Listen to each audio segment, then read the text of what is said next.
Já está aberto. Só confirmar.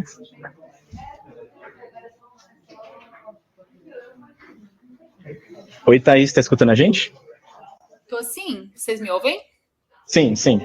Perfeito. Okay. Boa tarde, pessoal. Vamos sentando, então, para a gente começar em ponto.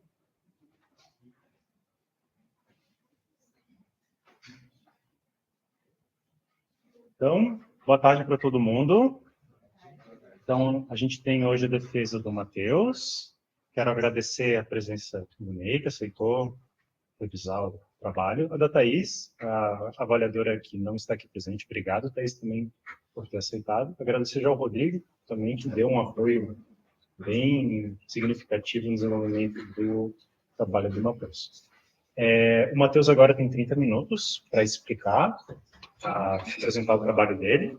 Depois a gente tem tempo para a Tônica fazer as suas avaliações, né, suas sugestões de melhorias, tá bom? Então, Matheus, o palco é seu. 30 minutos, boa sorte. Muito obrigado. Bom dia, pessoal. Boa tarde. Eu sou o Matheus Francisco e venho aqui hoje fazer a defesa do meu trabalho de conclusão de curso intitulado como Análise Comparativa de Desempenho e Eficiência Energética de Algoritmos de Assinatura Digital em Dispositivos IoT, um estudo no ESP32C6. Este trabalho está sendo orientado pelo professor Martim e pelo professor coorientador Rodrigo. Bem, nosso trabalho tem como base a IoT. A IoT, basicamente, é a internet das coisas. Ela descreve o comportamento de vários dispositivos que estão conectados como sensores entre si. Então, por exemplo, meu relógio está conectado com o celular, que está conectado com a geladeira, e todos eles estão compartilhando informações entre si. Então, todo mundo aqui já teve contato com a IoT na vida. Enfim.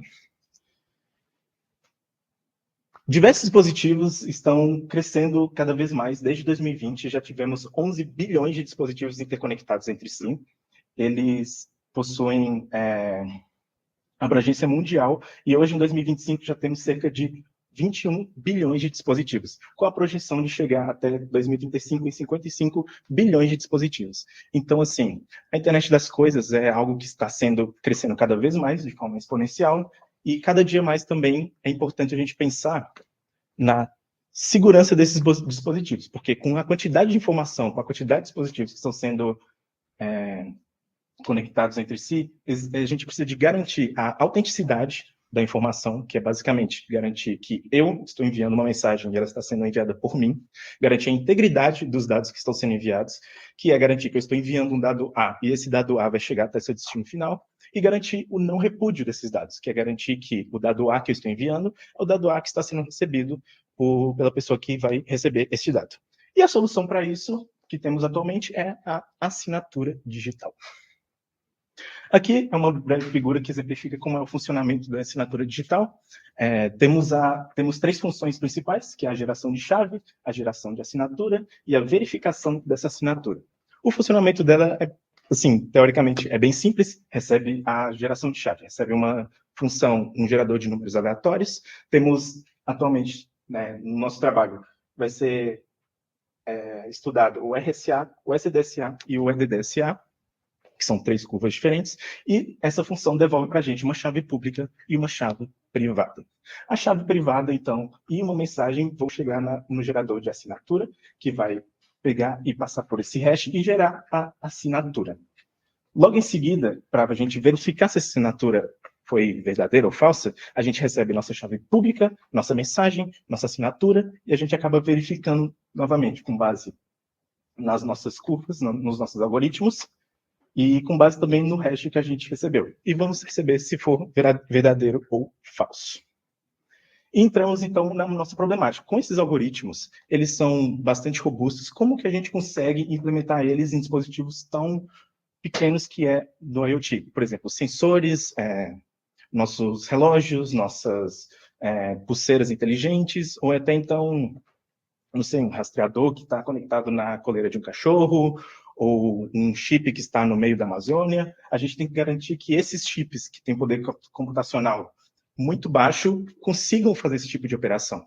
Então, por exemplo, no ESP32C6, que vai ser o nosso dispositivo avaliado, ele possui 160 MHz de frequência no processador e possui a memória restrita de 512 KB de RAM. Isso já deixa muito inferior a qualquer tipo de computador que a gente tem hoje em dia, computador de mesa ou celular. E, como eu disse, por ser geralmente dispositivos portáteis, eles sempre vão pegar bateria. Então, a sua energia tem que ser criticamente otimizada para equilibrar entre os recursos de segurança e também tempo de funcionamento, porque não dá para colocar uma bateria que vai funcionar por um dia, 3 horas, e colocar em um local remoto. Então, entramos no nosso paradoxo de segurança, que é a segurança contra os recursos limitados. Entramos, assim, então, no objetivo do nosso projeto, que é basicamente avaliar comparativamente o desempenho de eficiência energética, tempo e memória dos nossos algoritmos. Vão implementar 28 algoritmos, foram implementados, na verdade, 28 configurações de algoritmos, que eles vão medir tempo, memória e energia. Eles foram desenvolvidos também no testbed, que seria a nossa cama de ensaio ali, com o INA 226, que é um sensor de corrente, e, no final, vamos comparar e analisar esses resultados. Aqui temos os trabalhos relacionados, que eu vou falar um pouquinho dos trabalhos que foram parecidos com o nosso trabalho atual, mas que se diferenciam em alguns aspectos. Primeiramente, tenho o trabalho da Soares Albella e o do Jim. Esses dois trabalhos, eles trabalham com base no ESP32 comum, enquanto o meu trabalho é focado diretamente no ESP32C6, que tem uma arquitetura diferente.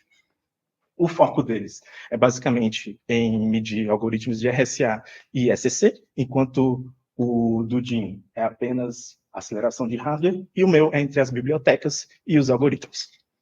A questão das métricas foram apenas energia em um e tempo no outro, enquanto o meu mede energia, tempo e memória. As operações são basicamente o TLS handshake, as primitivas, no caso do Jim, e no meu caso vai ser a geração de chave, a assinatura e a verificação. Sobre o algoritmo específico do EDDSA, não foi avaliado em nenhum dos dois trabalhos, enquanto no meu foram avaliadas 2 curvas desse algoritmo. Biblioteca foi apenas a padrão MBED-TLS, enquanto no meu foram avaliadas 3 bibliotecas, MBED-TLS, WolfSSL e MicroSCC. Nenhum dos dois trabalhos também avaliaram memória, mas no meu avaliou também a RIP e a stack. Falando um pouquinho mais sobre os algoritmos avaliados, vou falar um pouco sobre o RSA. O RSA é um algoritmo que ele é baseado em fatoração, ele é a fatoração de números primos.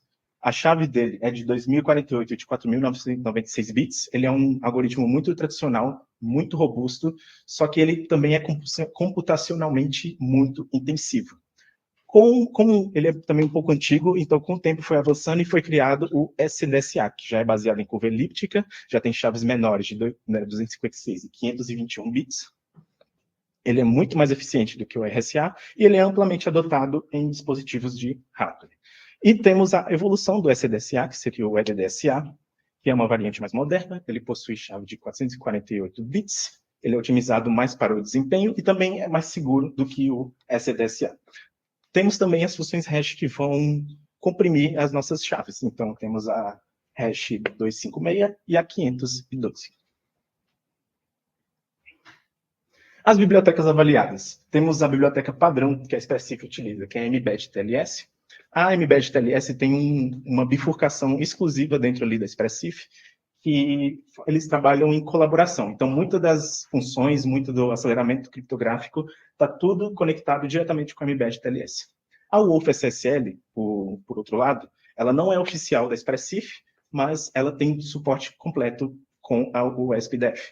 E temos a MicroSCC, que necessita de fazer uma pequena adaptação para poder funcionar no ESP, mas ela é focada diretamente com o consumo de memória. Então, ela visa o mínimo consumo de memória possível para dispositivos IoT. Aqui é uma tabela um pouco comparativa para ver os dados relacionados algoritmo por biblioteca, então podemos ver que o algoritmo de RSA é disponível tanto na mbed quanto na UFSSL. O SDSA é disponível nos três algoritmos, nas três bibliotecas, menos a P250-521. Ela não é disponível na microSCC.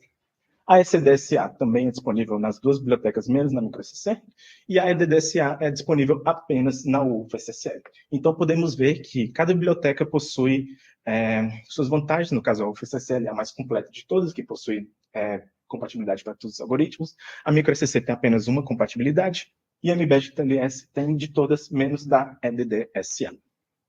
Sobre o hash, apenas o SHA-256 possui aceleração criptográfica, enquanto o SHA-512 não possui, mas é disponível em todas as bibliotecas. Agora, começando a falar da parte dos testes, vou falar um pouquinho de como ficou a organização dos algoritmos. Então, vem aqui para o lado de cá rapidinho.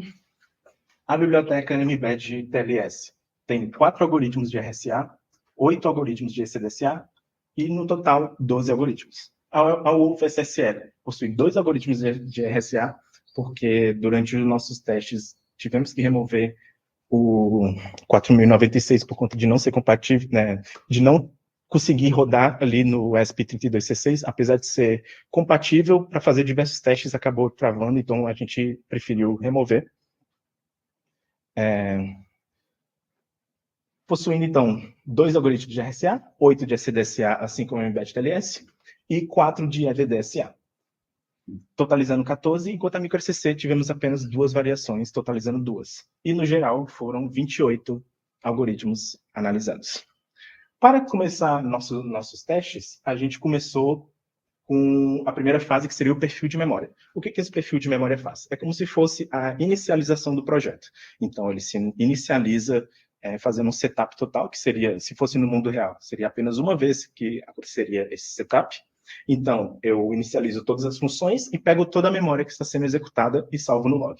Logo em seguida, começam as medições silenciosas. Silenciosas porque não aparece nenhum log para não dar nenhum problema de pico de corrente. Então, nesse caso, as medições silenciosas se iniciam com 10 gerações de chave, sendo a primeira geração ignorada para conta de cache e da memória rica, de não ficar acumulando. Então, sempre que a gente testava as 10 de uma vez, a primeira sempre dava mais. Então, a gente pegava essa primeira, isolava das outras e fazia as iterações logo em seguida. Logo em seguida, a gente pegava uma dessas 10 chaves e gerava 10 assinaturas. Cada uma dessas assinaturas variava o tamanho de mensagem de 32 bytes até 8.192 bytes, totalizando 9 tamanhos diferentes. Eles são dobrando, né, cada iteração. Fazendo assim 10 assinaturas, e pega uma dessas assinaturas e faz 10 verificações também para cada um desses tamanhos. E logo no final, fazemos a terceira fase, que seria a apresentação dos resultados. Aqui é o nosso testbed. Infelizmente, acabei esquecendo em casa o nosso testbed oficial, mas aqui tem uma imagem ilustrativa dele, iniciando pelo ESP32C6, que é nosso dispositivo de teste. Dentro dele vai rodar o algoritmo, os 28 algoritmos. Temos o ESP32 padrão, que vai estar conectado diretamente com o sensor de corrente para ler os dados. Temos a fonte de alimentação. Logo em seguida, temos conectores, headers de conexão, para conectar diretamente com os resistores para calibração. Temos o sensor de corrente, que seria o INA226, e os 2 resistores, que são de 32 e 68 ohms para calibração.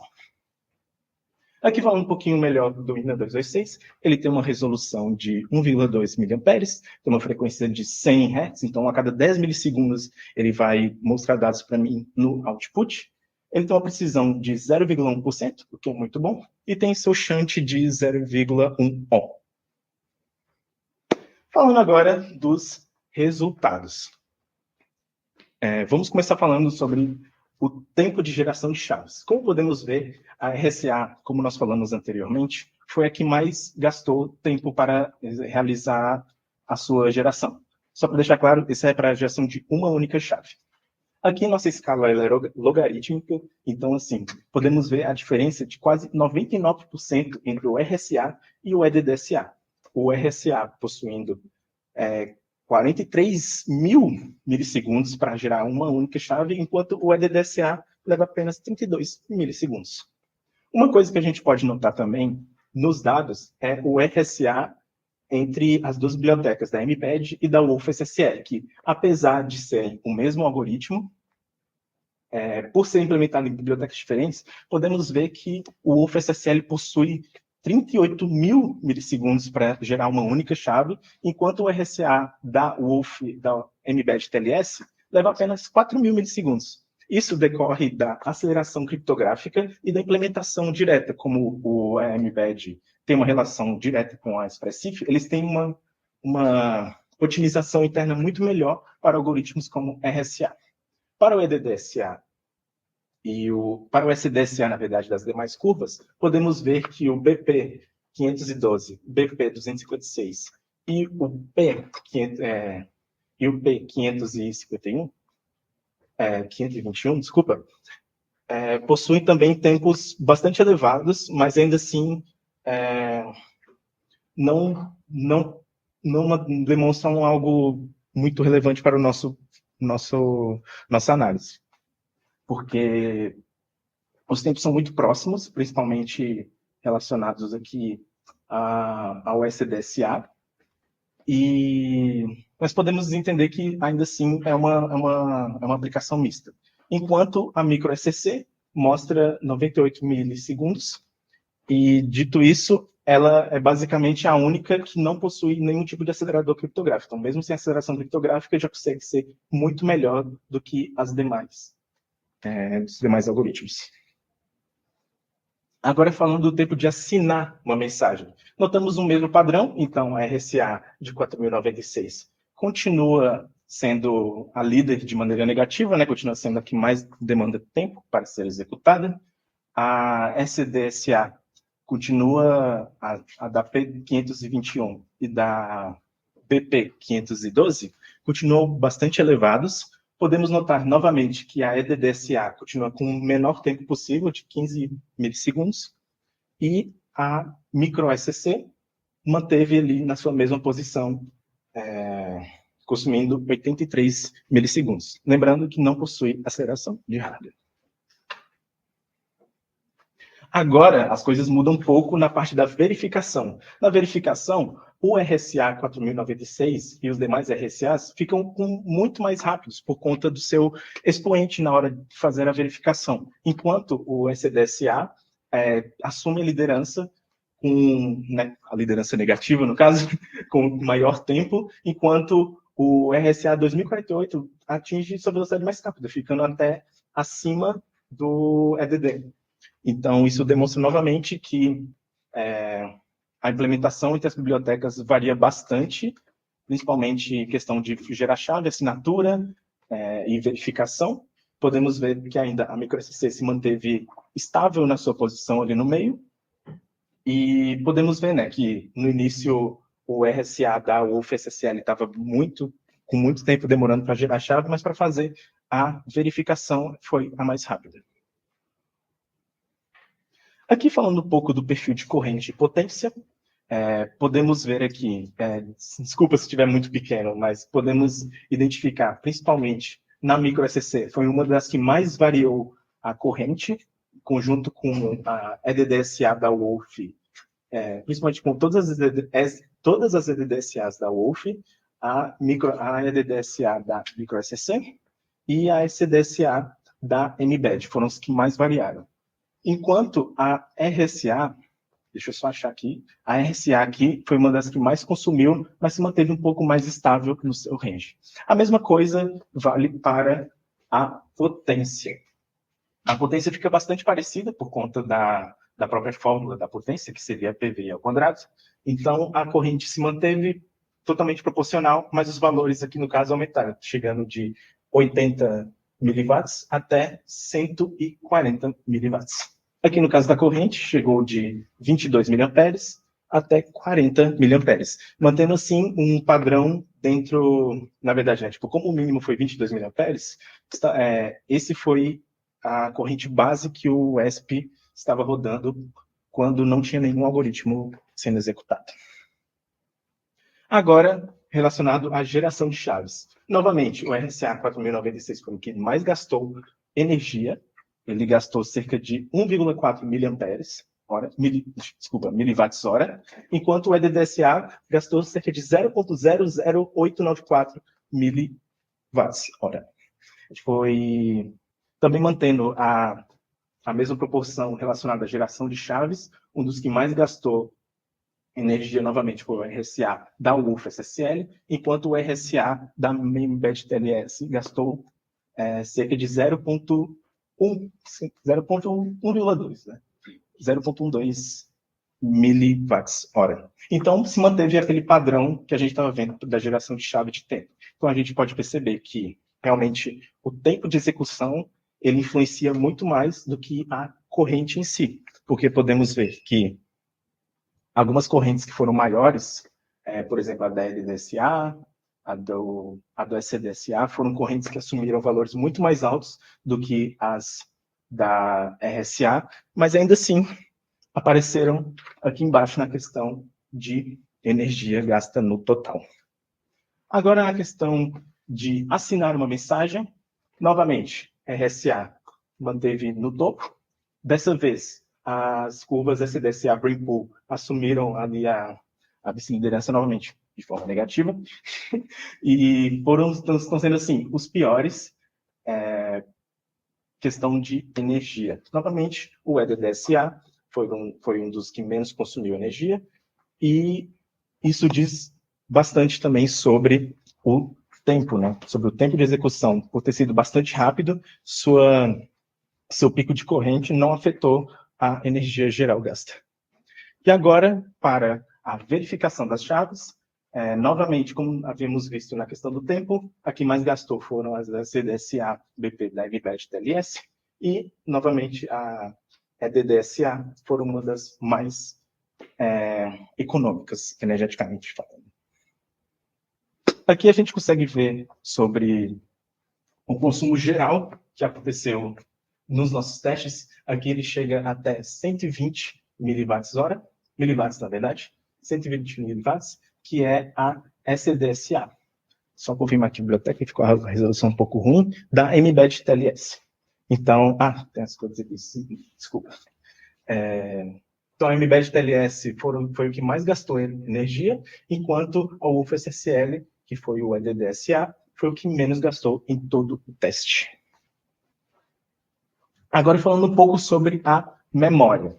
Toda a memória stack, ela foi padrão, com cerca de 22 kilobytes, para todas as curvas, todos os algoritmos, por conta de ser uma memória que ela já é inicializada e ela não altera ao longo da task de execução de atividades. Então, ela se manteve padrão em todas, enquanto a memória heap foi a única que variou. E, novamente, como a gente viu mais cedo sobre a microSCC ser uma biblioteca que é voltada para a economia de memória, ela foi a que menos gastou memória heap. Enquanto a UFSSL foi uma da que mais gastou. E, novamente, podemos ver as MBED logo em seguida, que podemos notar que a cooperação entre a Expressif e a MBED TLS garante que ela tenha um manejamento de memória muito melhor do que a UFSSL. Aqui podemos ver novamente o bloco de UFSSL, que foi o que mais gastou memória. Logo em seguida, MBED TLS, todos os algoritmos também, novamente, gastaram menos memória. E aqui, a questão do RSA também foram um dos que menos gastou memória, também, novamente, falando sobre a cooperação entre bibliotecas e como a arquitetura de cada uma das bibliotecas implementa esses algoritmos. Então, nesse caso, a RSA da MBED TLS ficou acima da do UFSSL. Então, podemos ver que, realmente, o gasto de memória foi bem maior com questão das SDSS. A RSA possui um manejamento muito melhor, enquanto, novamente, a microSCC gastou quase nada de heap.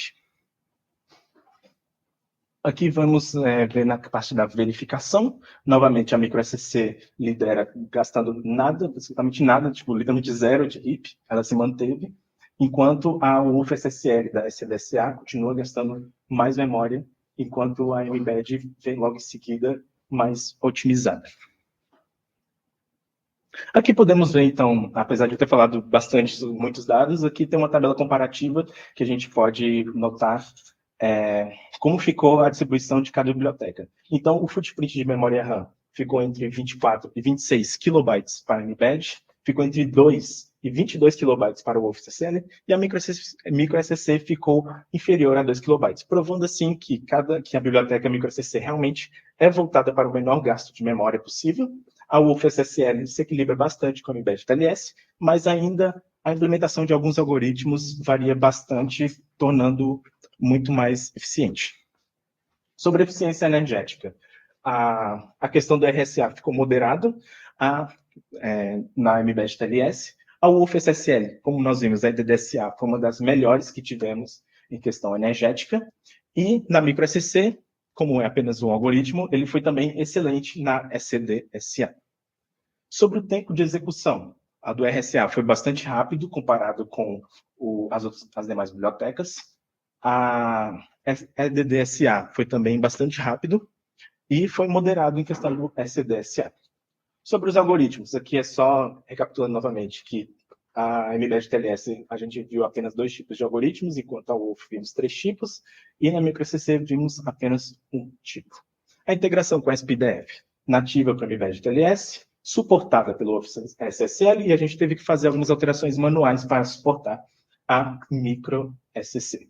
Sobre a aceleração de hardware, também podemos ver que a MicroSCC não possui nenhuma, e a recomendação seria basicamente, para uso geral, seria o UFSSL, para dispositivos com RAM superior a 64 KB, seria a Mbed TLS, e para dispositivos inferiores a 32 KB, seria a MicroSCC.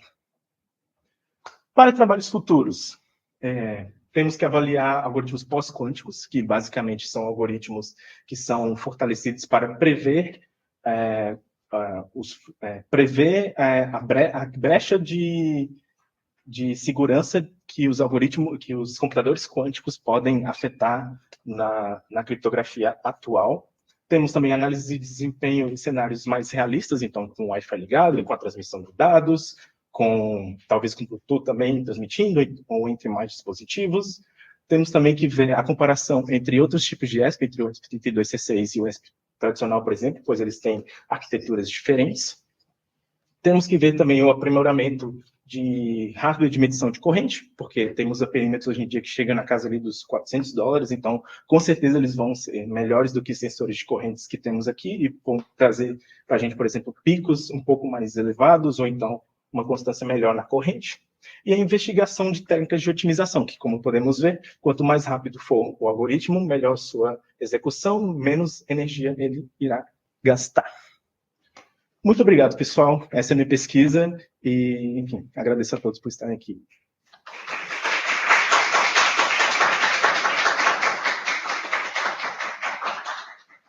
Muito obrigado, Matheus, pela apresentação. Então, agora a gente vai seguir o rito. Eu vou passar a palavra para a avaliadora que está mais distante, para a Thaís. Em seguida, o professor Ney pode realizar suas colocações. Então, Thaís, fica à vontade para fazer as suas perguntas e as suas sugestões, por favor. Beleza, obrigada. Boa tarde. Vocês me ouvem bem? Todo mundo está escutando bem. Oi, tudo bem? Ótimo, ótimo. Boa tarde. Bom, primeiramente, muito obrigada pelo Opa. A bateria está acabando. Só colocar no carregador, desculpa. Gostaria de agradecer o convite, né? Obrigada, Martim e Matheus. Parabenizar pelo trabalho.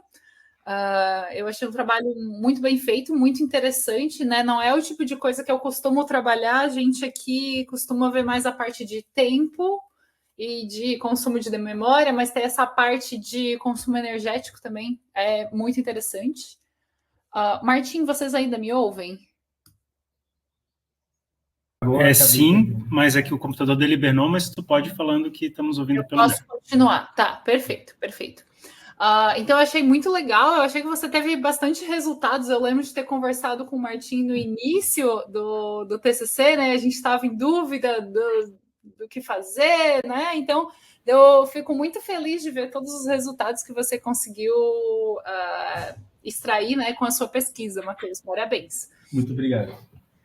Eu tenho um PDF aqui comentado que eu vou mandar para vocês depois, então eu não vou me ater a muitos detalhes do que eu anotei, tá? Eu só vou passar meio por cima, assim, de algumas coisas e fazer algumas poucas perguntas. Primeiro delas, senti falta de um sumário e do número das páginas no PDF. Me ouvem? Sim, pode continuar. Tá vindo um eco. Então, eu senti falta de número de páginas e de sumário para ter essa visão geral do documento, né? Então, é uma coisa que eu recomendaria que você fizesse esse ajuste. Depois, continuando aqui em algumas sugestões, a parte dos conceitos, lá na página 13, 14, eu senti que a coisa ficou um pouco confusa, assim. Por exemplo, na página 13, você já veio com uma tabela, que era a tabela 2, onde você fala de algoritmos, RSA, ECDSA e DDSA. Só que nesse ponto, você nem explicou o que é assinatura digital ainda. Então, eu acho que você meio que se antecipou demais, assim, quando você incluiu essa tabela, né? Depois disso, você já fala criptografia de chave pública em dispositivos restritos. Mas, novamente, você ainda nem falou o que é assinatura digital e você já está discutindo questões de assinatura digital, né? E só depois, lá na 2.4, na seção 2.4, na página, eu acho que é página 14, é que você vai dizer o que é o algoritmo de assinatura digital. Você vai falar... desculpa, um pouquinho antes da 2.4, né? Mas você vai falar as etapas, a etapa de geração de assinatura, verificação, só depois você faz isso. Então, eu achei que você meio que se antecipou trazendo os algoritmos e só depois você explica o que é uma assinatura digital. Minha recomendação seria mudar um pouquinho a ordem, tá? Então, em vários pedacinhos do teu texto, eu coloquei uns comentários de acho que isso tem que vir antes, acho que isso tem que vir depois. Então, eu recomendaria que você desse uma olhadinha junto com os seus orientadores, né? Ver se eles concordam, mas de talvez mudar um pouquinho a ordem do que foi explicado. O que eu costumo ver em textos assim de criptografia é o seguinte: primeiro a gente tem uma definição genérica do que é uma assinatura digital, por exemplo. A gente vai definir 3 algoritmos genéricos: o de geração de chave, o de geração de assinatura e de verificação de assinatura, identificando o que é a entrada, o que recebe de entrada, o que tem de saída, né?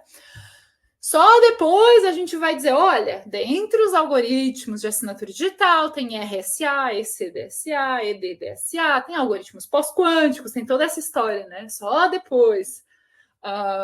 Então, eu acho que dava para prestar um pouquinho de atenção na ordem desse teu texto. Eu não notei isso em muitos lugares, mas aqui foi a parte principal. E enquanto a gente está falando disso, por causa dessa organização, eu senti que algumas coisas às vezes estavam um pouquinho desconexas, assim. Se você tivesse definido antes, você poderia aproveitar da definição embaixo para ficar mais fácil depois explicar o teu texto, né? Então, isso tudo eu detalhei ali no PDF. Mas acho que talvez a principal parte aqui, lá no teu texto, se você puder dar uma olhadinha na figura 2 do teu texto, é uma figura onde você diz o seguinte: funcionamento da troca de mensagens envolvendo criptografia assimétrica. Só que quando você fala sobre essa figura, você diz que essa figura é um processo de assinatura e verificação, o que não é verdade. Porque com criptografia assimétrica, dependendo do algoritmo, tá? Não são todos. Mas, por exemplo, com RSA, eu posso usar RSA para cifrar e decifrar mensagens. Então, com isso, eu garanto privacidade dos meus dados. Não é o tópico do teu TCC esse. Mas eu também consigo integridade e autenticidade com assinaturas digitais. São configurações diferentes do algoritmo. Em um deles, eu cifro com a chave pública e no outro com a chave privada. A imagem que você botou aqui é de cifragem, não é de assinatura digital, tá? Então, você vai ter que trocar a imagem. Eu gostei de ver que na tua apresentação a imagem já estava correta. Então, troca a imagem, usa a imagem que você colocou na tua apresentação aqui no teu texto, tá? Você deve ter percebido isso, talvez, na hora que estava fazendo os slides. Eu não te ouço, desculpa.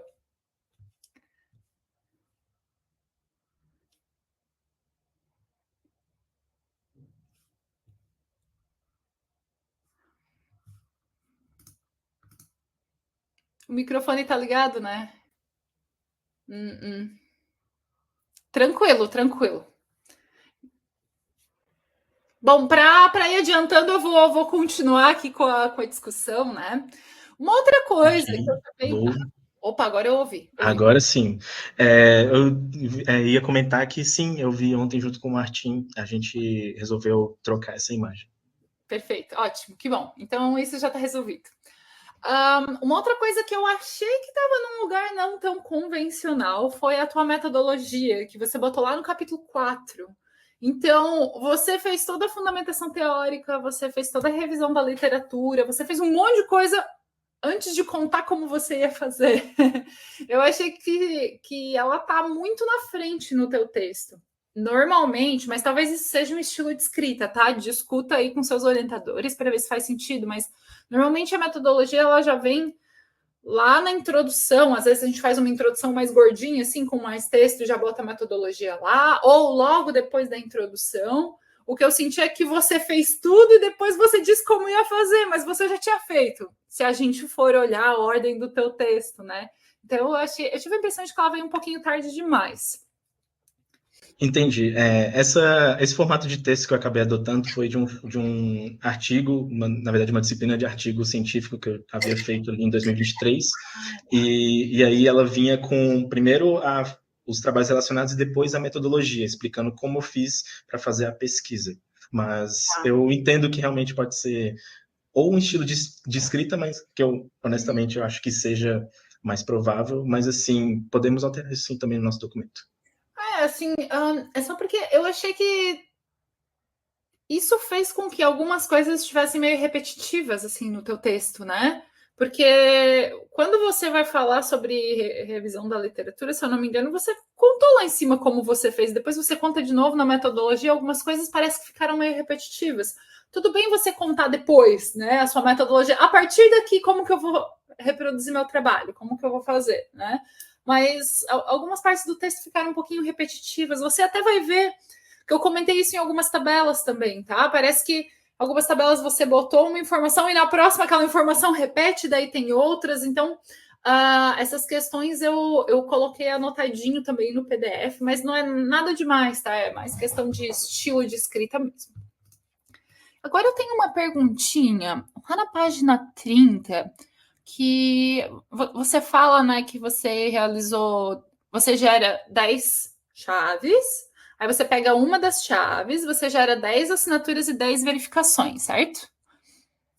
Correto. A minha pergunta é, será que seria possível testar mais? É viável? Tipo, é fácil você ir lá e configurar e fazer esses testes para mais assinaturas? Sim, é literalmente um loop for que vai nessas assinaturas. Então, coloquei de 0 a 10, realmente por conta, na verdade, do tempo de execução. Como tinha alguns algoritmos que executavam de maneira muito rápida, então colocar apenas uma não ficaria bom, e colocar 10 para algoritmos que dedicavam mais tempo, por exemplo, a RSA, aí ficaria um tempo muito grande.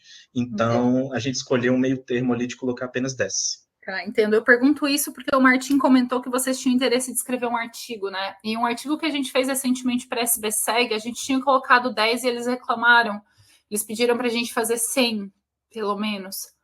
Então a gente aumentou. Mas é claro, não era um ambiente restrito como um ESP, né? A gente estava testando no computador, assim. Então, só para vocês ficarem de olho de que talvez é preciso, quando for escrever o artigo, justificar o porquê do 10 ou aumentar esse 10. Pelo menos nos casos que dá, né? Nos casos que são mais rápidos, se você conseguir colocar mais que 10, talvez o pessoal lá, os revisores do artigo podem reclamar em relação a isso, tá? Perfeito. O que mais? Isso é uma coisa que, inclusive, está no teu slide 19, que está na página 33 também do teu documento. Tem uns casos onde o consumo de energia é tão pequenininho que eu não consigo enxergar onde que está a micro ECC ali na imagem. Tá, tem esse detalhe mesmo, realmente. Em alguns, na verdade, a gente tinha outras visualizações que estavam melhor, só que à medida que a gente foi alterando, a gente achou essa a melhor visualização para ficar compacta no texto, só que aí a micro ECC acabou E se desaparecendo. você colocasse os segundos com a cor da barra? Porque daí a gente pelo menos vê o segundo vermelhinho. Sim, daria para colocar também, ou então na própria label ali que coloca do algoritmo, a gente podia colocar ali também. Talvez Mas, a cor, ou no nome dos algoritmos, ou no tempo, isso já seja o mínimo de esforço possível para resolver, né? Não, correto. Beleza. Uma outra pergunta que eu tenho é finalzinho da página 42. 42, tá? Você fala, uma vez geradas as chaves, lá no finalzinho, as operações, isso é coisa de memória total, né? Uma vez geradas as chaves, as operações subsequentes de assinatura e verificação reutilizam parte da estrutura já alocada, resultando em footprints individuais ligeiramente menores. Minha dúvida, talvez, aqui, ela é um pouco mais geral, vai além da questão de memória, né? Eu queria entender um pouquinho melhor como que você fez esses experimentos. Você gera a chave está em memória e você já usa ela para gerar assinatura e para verificar, é isso? Exatamente. Você chegou a fazer algum teste do tipo, a chave já está no ESP, ela já veio, ela já está lá, né? A gente chegou a pensar em realizar esse tipo. Ah, tá. A gente pensou, só que a gente não realizou principalmente por conta que a gente precisava de fazer a questão ali de fazer o keygen, né, que seria a geração da chave. Então a gente aproveitava a geração dessa chave, a gente acabou não salvando ela na memória, então utilizando ela própria da memória RIP ali que estava sendo utilizada para já gerar os próximos testes para ser uma bateria de testes completa. Mas eu imagino que seria outro tipo de avaliação se utilizasse uma memória que já está salva. Eu acho que seria teria um resultado um pouco diferente, né? Talvez um pouquinho mais lento, porque tem que carregar essa chave depois, fazer os testes, não sei, meu chute, assim. Isso foi discutido bastante no nosso período ali de testes, sobre o que a gente fazia, como a gente realizava. Por isso que eu acho importante até deixar bem claro como a gente realizou esses testes, né? No caso, eu deixei claro ali que peguei a última chave, né? Então, é importante deixar isso claro para não ver que estava salvo ali dentro da memória e tal. Dessa forma, eu acho que mudaria o escopo dos testes, seria um passo além, né? Mas seria um passo novo. Eu pergunto isso porque agora vem o meu último comentário ou pergunta aqui, né? Então, eu achei que vocês foram muito criativos com os experimentos que vocês fizeram, as coisas que vocês conseguiram avaliar aqui. Eu achei que ficou bem legal, bem completo. Uma coisa que você comentou no seu texto é que em cenários onde a gente vai fazer mais verificação do que assinatura, a RSA faz sentido, porque a RSA é rápido na verificação, surpreendentemente rápido, né? Eu teria interesse de saber, de ver outras comparações. Por exemplo, num cenário onde a chave já veio pré-instalada. O ESP ele já veio de fábrica com a chave. E daí, nesse caso, e o meu objetivo aqui é só gerar assinatura digital. O meu dispositivo IoT não vai verificar, ele só vai gerar. Nesses casos, qual seria a melhor escolha? De biblioteca, de algoritmo? Entendi. Então você acha que traria uma diferença impactante ter essa chave ali já fixa, né, já gerada? Não só isso, assim, o meu objetivo é só verificar, eu não vou gerar. Desculpa, o meu objetivo agora é só assinar, eu não vou verificar a assinatura. Então, ou pensar em outros cenários também. Eu pensei nesse cenário específico, que é o cenário que está mais relacionado com o projeto que eu estou fazendo com o professor Martim, né? Onde a gente vai gerar as assinaturas, a gente vai usar o ESP para gerar a assinatura. O ESP já vem de fábrica com as chaves. Nesse caso específico, o que você sugeriria para a gente? Entendi. Nesse caso específico, eu continuaria sugerindo a implementação da micro PCC, não, desculpa. Na verdade, a gente teria que ver que esse dispositivo, você tinha falado que era o ESP também? Ok. Então, como o ESP possui uma memória relativamente compatível com as bibliotecas da Mbed, obviamente, que já é nativo, e com a da UFSSL, nos demais resultados, sem ser o de geração de chave, a UFSSL É uma biblioteca que continua sendo muito boa para implementação, e o algoritmo seria ainda o EDD-SA. Exato, isso mesmo, foi o que eu imaginei que você ia responder. Então, eu acho que talvez poderia enriquecer o teu trabalho pensar nesses outros cenários. Você já comentou de um deles, né? Se o foco é verificação, RSA não é tão ruim. Mas e se o foco é só geração? Mas e se eu não vou focar em gerar a chave? A chave gerou uma vez só, já está lá, já veio, pronta. Eu só quero gerar assinatura. O que você recomenda, né? Eu acho que seria legal pensar nesses outros cenários e não digo para você fazer mais experimentos, mas pelo menos discutir esses cenários com base nos resultados que você já tem. Acho que ia ficar legal. Tá? Entendi, com certeza. Minha última pergunta aqui que eu tenho é a seguinte: eu vi que nos trabalhos relacionados você fez uma revisão da literatura, né? E daí eu tenho uma pergunta: você chegou a ler o TCC do Lolli e usar o código que ele tinha feito no trabalho dele? Sim, cheguei a utilizar apenas o código, a biblioteca geral do código ali mas questão ali, partes do TCC, eu acredito que eu não cheguei a utilizar. Beleza, então eu recomendaria que você colocasse uma referência ao código dele, tá? É bem importante fazer isso, porque se você se inspirou no que ele fez, é importante você referenciar, mesmo que não seja no texto do TCC dele, mas no código dele. Se eu não me engano, eu não achei referência a isso nas suas referências, então é importante. Não, com certeza, eu acabei não citando essa parte como uma referência, mas posso colocar sim. Isso, o fato dele ter usado, implementado essas coisas não diminui o teu trabalho, tá? Você fez outras comparações, mas é importante você referenciar, tá? Sim, com certeza. E eu acho que de minha parte era isso. Obrigada. Eu que agradeço. Matheus, só coloca. Certo.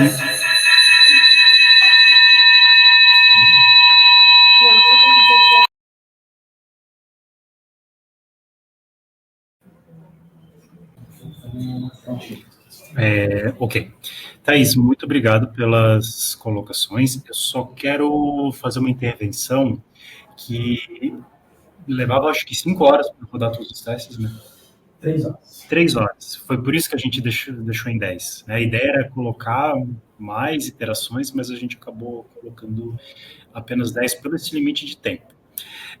Eu anotei tudo, tá? E a gente vai olhar todos eles e considerar aqui para uma possível publicação deixo o convite para ti e para o Ney, né, para participar junto comigo, com o Matheus, para a gente buscar publicar esse trabalho. Então, obrigado de novo. Eu vou passar agora a palavra para o Ney. Eu tinha pedido para o Ney ser breve, mas eu vou dizer para o Ney que está tranquilo de tempo, tá? Eu só tenho que sair daqui pelo menos 45 minutos. Tá bom. Então, tem aí meia hora para falar. Espero não chegar tanto. Então, Ney, muito obrigado de novo. Fica à vontade. Só para fins de confirmar, Thaís, tu consegues me escutar bem? Porque eu habilitei meu áudio. Tá, então está fora que todo mundo escuta, né? Bom, então, primeiro, eu queria agradecer o convite do Martim e do Matheus para participar. É algo que faz parte uma das partes de pesquisa que eu trabalho é com criptografia. Tu até cita um trabalho de um aluno meu. Eu até fiquei surpreso, eu cheguei, o trabalho de quem isso aqui, Ferreira? É do Bruno, Bruno Ferreira, que atualmente ele está na Holanda trabalhando, tá? Então, então eu vou fazer alguns tipos de comentários aqui, basicamente comentários eu imprimi o texto e vou depois te passar a versão anotada por mim, tá? Então, tem muito mais informação ali do que eu vou comentar aqui para manter a minha apresentação breve, tá? Mas, então, tem alguns comentários de texto, alguma coisa que a Thaís já abordou, né, que eu vou simplesmente passar, né? Então, vamos começar, página 1, título. Tu tens como abrir o PDF? Aí o público pode enxergar. Tá? Primeira página, bota lá no título. Isso. Tá, então... O teu título foi a primeira coisa que eu fiquei assim, por que não referencia a memória no texto? Porque todos os teus experimentos foram sempre em cima de 3 coisas: desempenho, eficiência energética, tá? Considerando potência ou corrente, que basicamente dá no mesmo, e pegada de memória. Mas não tem memória no título. Eu tinha considerado como ainda questão de desempenho, mas eu entendi. Não é. Memória é memória, desempenho é desempenho. Então, acho que tem que colocar no título memória, tá? Então, mudar o título é uma sugestão. Eu coloquei aqui uma sugestão, tá? Depois tem, na ficha de identificação, ali constam a tese de doutorado, acho que foi um glitch, né? Deu um glitch aí, tudo bem. Depois, uma outra coisa, no resumo e abstract, tá? Você menciona as tuas 28 configurações, que ao final da leitura a gente entende.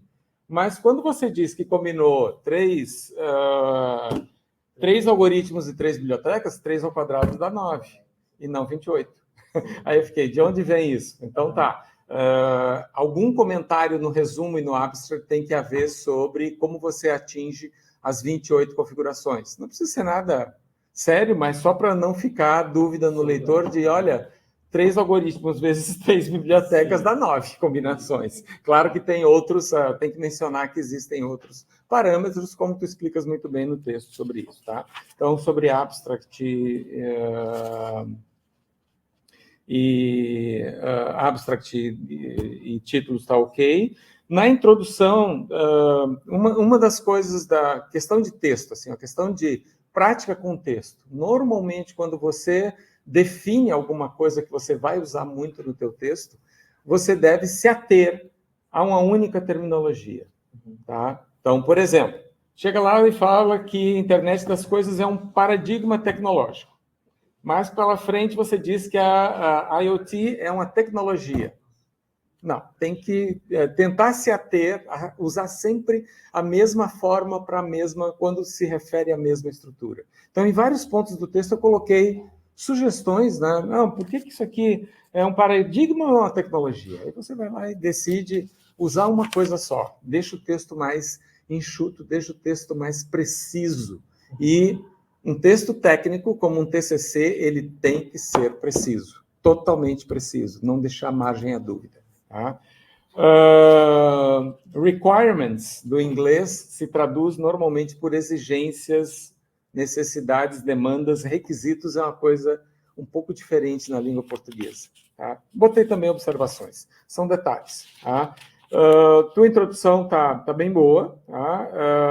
Tem algumas inversões de ordem, a própria Thaís mencionou que em alguns lugares você avança com alguns temas, alguns assuntos, sem definir eles antes. Tá? E eu marquei também no texto alguns pontos onde isto é importante deixar. Tu podes colocar na... Tem mais um problema, que faltam 2 coisas no teu texto. Numeração de página. Tá? Não tem. E para quem imprime, quem é velho e como eu imprime o texto para ler em cima do texto, fica assim, putz, cadê a numeração de página? E outra coisa, sumário de tópicos. Não tem. A primeira coisa que eu analiso em qualquer documento é o sumário de tópicos para ver como é que ele distribuiu, qual é a relação entre o número de páginas de cada questão. É a primeira análise que eu faço. Eu fui procurar, não tinha. Tá? Eu acho que esse caso tem que fazer uma intervenção. É o modelo de artigo. Os artigos não têm sumário. Então, a gente tem Quando é que a gente vai acabar com essa história de artigo? TCC é uma monografia. Desculpa, tá? Mas, assim, tem 50 páginas, tem que ter numeração. Então, a numeração é um quadro, mas é um modelo que a gente tem utilizado no back de artigo. Mas você pode usar o modelo monografia. Nós temos os dois. Tá? Tem os dois links lá, o pessoal de TCC tem à disposição. Eu sempre uso o modelo monografia porque, para mim, não faz sentido fazer um TCC como um artigo. Eu já fui em instituições que fazem um TCC como 6 páginas, um artigo coluna dupla 6 páginas como um artigo, um paper da IEEE. Não faz o mínimo sentido. TCC é para você se expandir. Tá? É o final do teu TCC, do teu curso, então tem que ter isso. Tá? Mas, enfim, falta o sumário. Tá? E sempre dá para editar, isso é LaTeX, então você pode botar um comando lá a mais e ele gerar o sumário para ti, modificando um pouco o template. Tá? Vamos lá para a figura 2, que eu não sei em que página está. Tá, aumenta um pouquinho, aumenta tudo que dá. Tá? A tua figura 2, ela não tem nenhuma relação com o teu texto. Tá? Você fala ali que a figura 2 ilustra o processo completo de assinatura e verificação digital utilizando criptografia de chave pública. Não aparece o termo assinatura.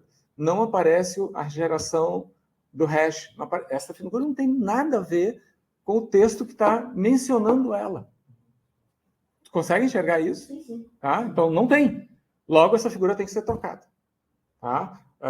Porque não é claro e confunde as tuas etapa 1 e etapa 2, tem que estar relacionadas com o artigo. Vai na internet, você acha na hora uma figurinha dessas e coisas do gênero, porque essa aí não tem nada a ver com o que você está falando. Tá? Então, é importante que essas coisas não aconteçam. Tá? Na página seguinte, item a seção 242,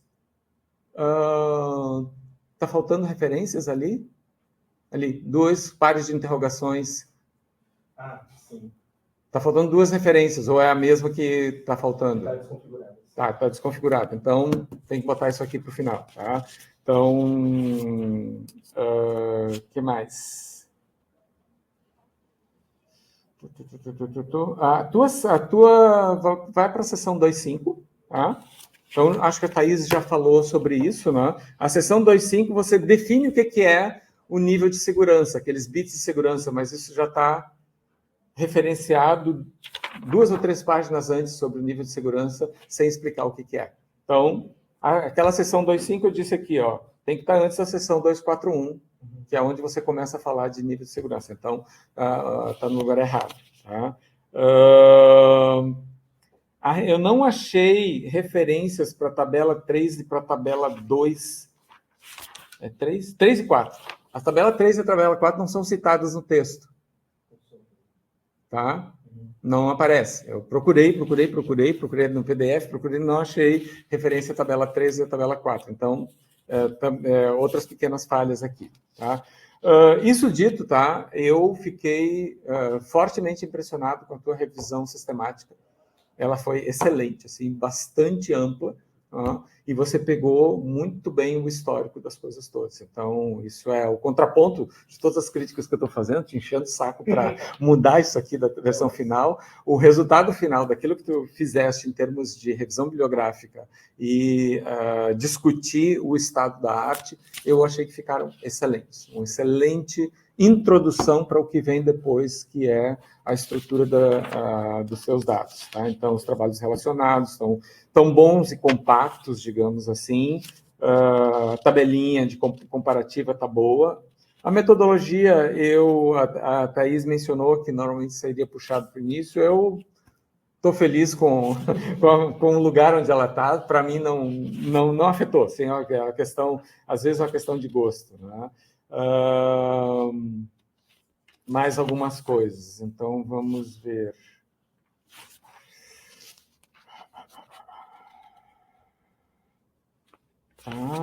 Página 30. Ok. Então, bom, a figura 7, aquelas primeiras figuras de consumo energético, realmente tem que dar um jeito de mostrar elas de tal forma que apareçam, porque você usou um código de cores, esse código de cores em metade do gráfico é ilegível, não dá para ver a cor. Tá? Então, se pudesse mudar esses... ou botar, ou dar um jeito de mudar os resultados para expandir eles, né? Expandir a parte inicial do gráfico. Dá para fazer essas coisas, mas talvez dê muito trabalho em termos de edição, né? Ou então botar simplesmente logarítmico. E aí no logarítmico talvez surja. Sim, Se botar o eixo X como logarítmico, talvez ele apareça aí, porque fica difícil de abordar. Tá? Outra coisa, a figura... você tem a figura 10 e a figura 11 que mostram potência e corrente. Mas a diferença entre potência e corrente, cara, é uma constante.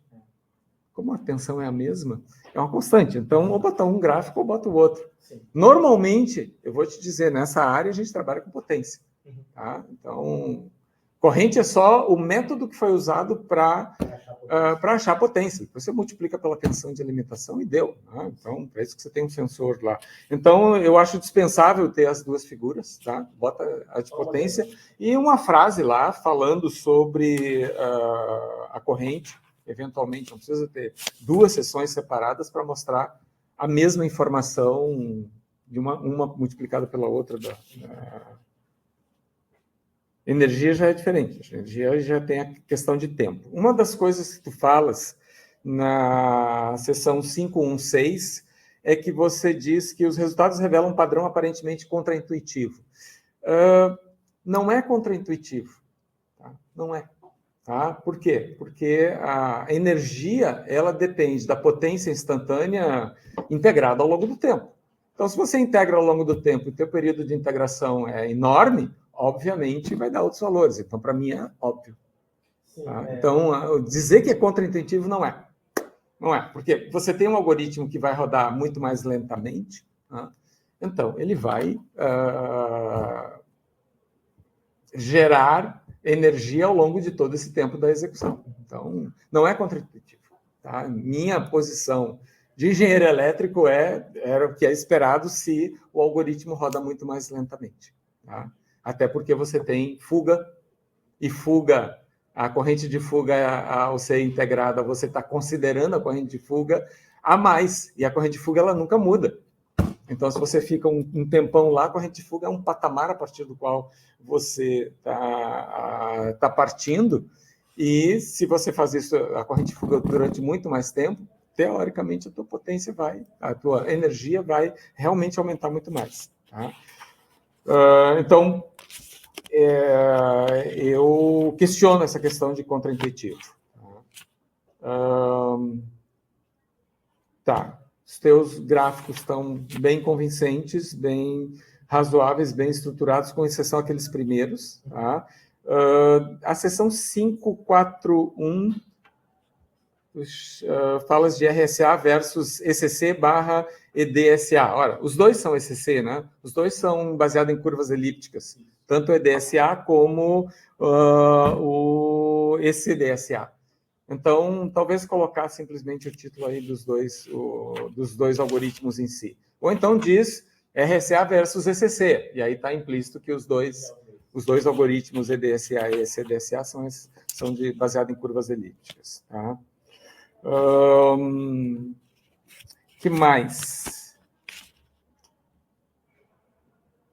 Bom, tu tens um conjunto de sugestões de trabalho futuro, tá? Tinha mais uma coisa antes de falar disso, essa parte de trabalho futuro, que é o seguinte. Tu falas algo em relação a... Sim, está aqui na página... seção 5.2, pode colocar, final da 5.1, início da 5.2.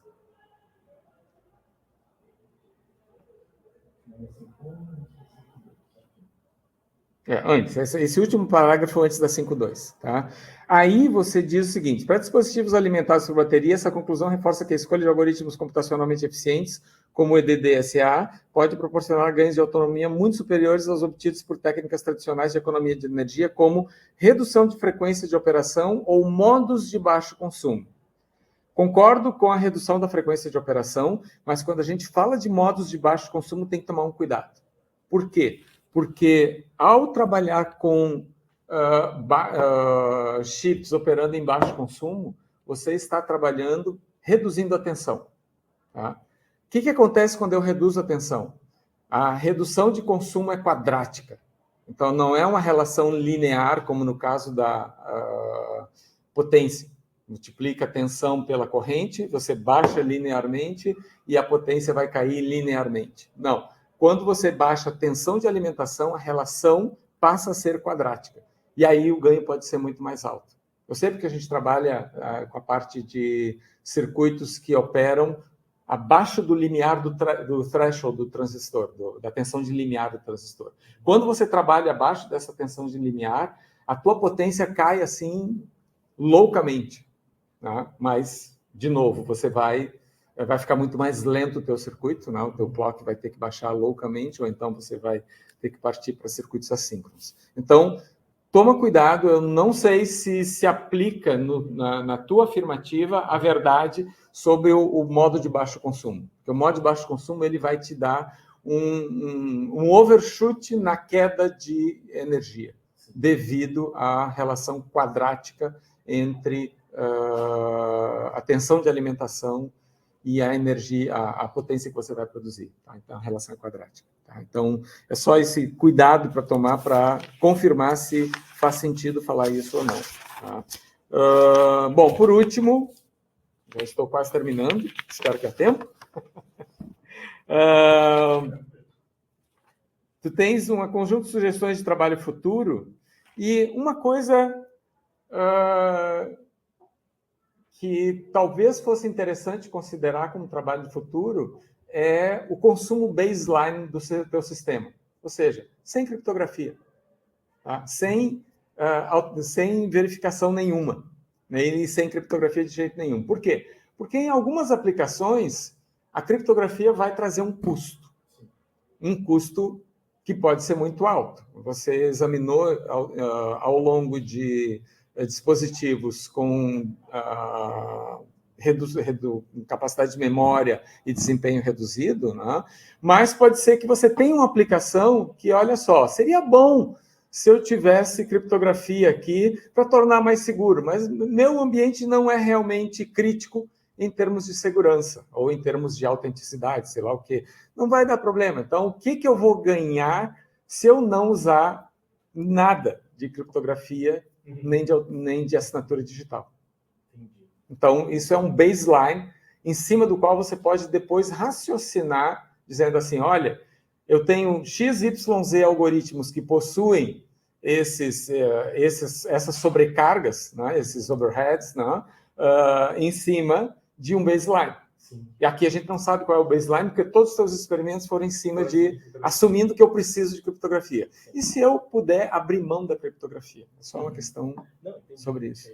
Tá? Então, isso é, talvez, botar como um trabalho futuro, de examinar, gerar informações de baseline para comparação com todos esses gráficos bonitos que tu geraste. Tá? Mas, no mais, o teu trabalho foi extenso, muito bem embasado, excelente. Tem algumas coisas ali de texto que eu enchi o saco, porque eu sempre encho o saco com texto. Tá? Os meus alunos de mestrado e doutorado costumavam dizer assim, não adianta tentar escrever bem, porque ele vai reescrever tudo. Eu disse assim, como assim? É para o melhor. Tá? Então, acho que é isso. Agradeço o convite mais uma vez. TCC também. Obrigado, gente. Então tá. Ótimo, muito obrigado, Ney. É igual querer comprar um presente sabendo que a pessoa vai trocar depois, né? Então tá, agora então a gente vai para a última parte, onde a banca se reúne, né, de maneira privada. Eu e o Ney e a Thaís, a gente vai conversar um pouquinho ali no corredor para a gente deliberar a tua nota e a gente faz o encerramento. Certo? Então vou convidar o Ney, eu vou levar meu computador e a gente já volta em 5 minutinhos. Vamos lá. Vou deixar isso aqui.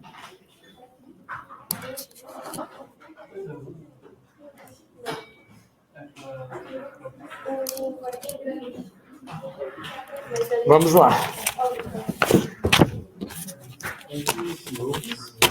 Oi. Ney, você pode, por favor, mutar aqui o seu notebook?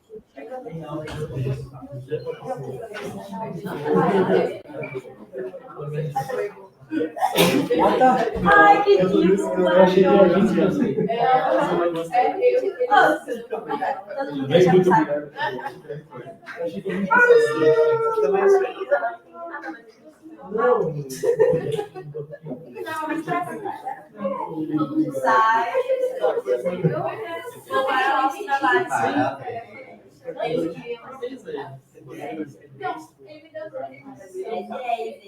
Eu entendi tudo. Eu não fui para computação, Meu pai? Oi, pai. Oi. Pode abrir o microfone. Porque, tipo, a gente cortava. Abre o microfone. Eu fiquei tanto dia na minha que o Meet todo mundo aqui e fechei. Já estava Martim, eu acho que o notebook do Ney também tá com o áudio ligado. É que ela está com o microfone aberto. Eu vou desligar o meu. Eu bloqueei a tela e não tirei o áudio. Ah, o microfone, Marcos. Abre o microfone.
Ok. Deixa eu só... Prontinho. Pronto. Thaís, me ouve? Gente, então, vamos lá para a última parte. A gente conversou com a banca, então o seu trabalho foi aprovado. Então, com modificações, a gente tem bastante detalhes para acertar nós dois, certo? Quer que eu fale mal? Pode falar. Eu só tenho que fazer um pouquinho. Ixi. Então, Tiver a raiz do trabalho.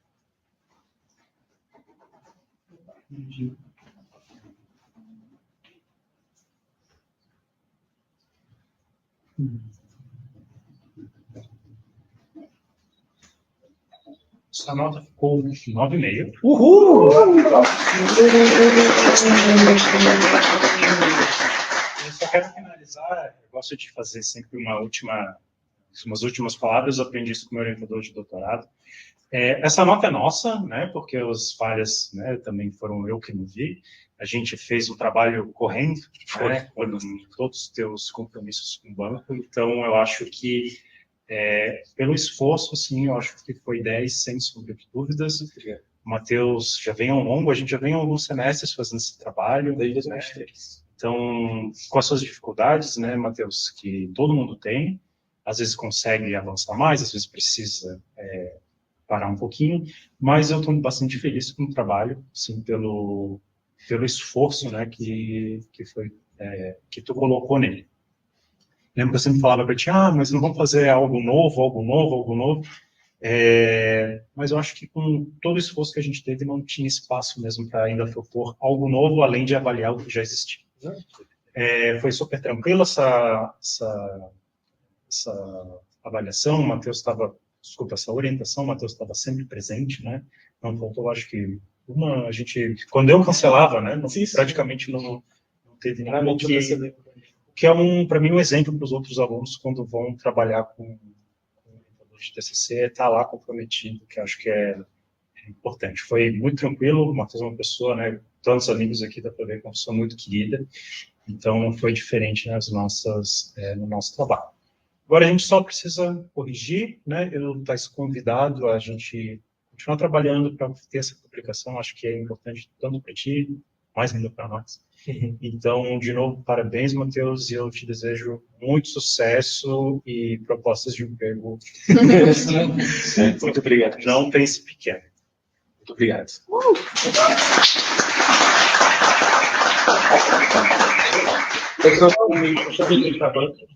Obrigado. Cadê o discurso? Muito obrigado. É o início do resto da sua vida, das nossas vidas. Eu deixei bem.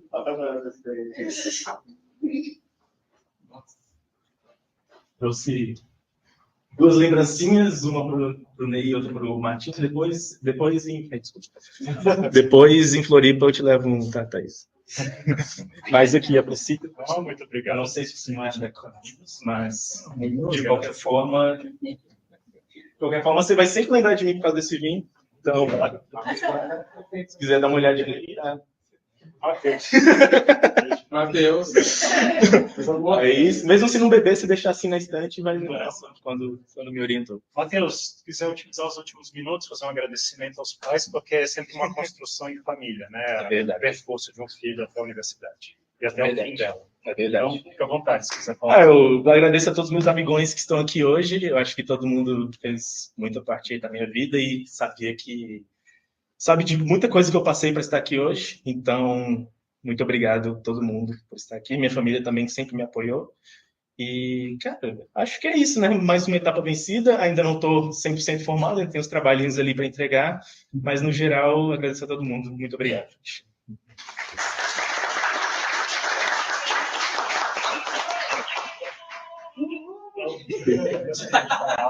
Parabéns, Matheus. Alguém quer falar alguma coisa? Quer falar alguma coisa, pai? Desejar sucesso, parabéns mesmo, tudo, você, muito obrigado a todas as pessoas que te apoiaram. E nós aqui sempre torcemos por você e deu tudo certo. Que Deus continue abençoando, viu? Beijão.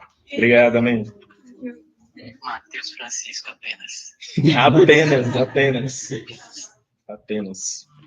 Alguém quer falar alguma coisa? Quer dar um obrigado? Parabéns. Obrigado. Gente, está no chão. Mas é isso. Beleza, gente. Então, eu dou por encerrado. Agradeço de novo, Thaís. Obrigado, Ney, por todas as colocações no final do semestre, que isso foi corrido. De novo, então, nosso convite para a gente continuar esse trabalho no tema publicação. Ok. Obrigado pela presença de todos e bom final de semestre para todo mundo, gente. Tchau, obrigado, Thaís. Já vai? Já tem que ir. Beijinho. A gente combina tudo. Combinado.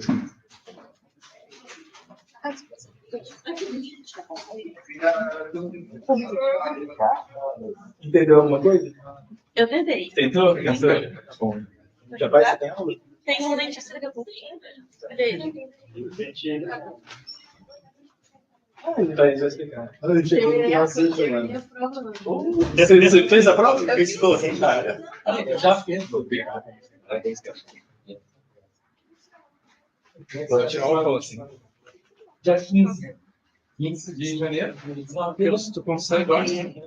E vai ter dia 14 a prova do CI. Pode fechar. Aí uma semana depois sai. Tá ok. É sair da reunião lá? Tem o seu slide, cara. Quer tirar uma foto? Dia 14. Do quê? A gente, Ah, eu vou tirar com eles. Só tô saindo da reunião aqui.